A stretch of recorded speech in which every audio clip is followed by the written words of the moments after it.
Hi everyone, in front of me I've got a NOKIA G42 and let me share with you how to reset camera settings on this device. So let's start with opening the camera app, and I hope that you can see those green lines. I've applied them before I've started the recording because I like to show you the visual evidence that the reset option will work. They should disappear after resetting.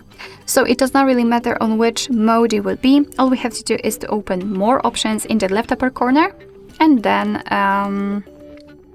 we have to find the settings, which are right here. All right, here we've got the circle with the settings icon. Now let's scroll down to the very bottom to tap on reset settings and then confirm it with OK.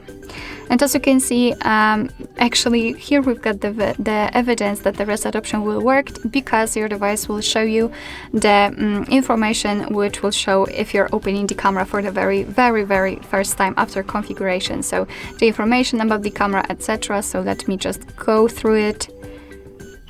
All right, got it. And as you can see, we've got also the camera without the green lines, which simply means that we just successfully reset the settings.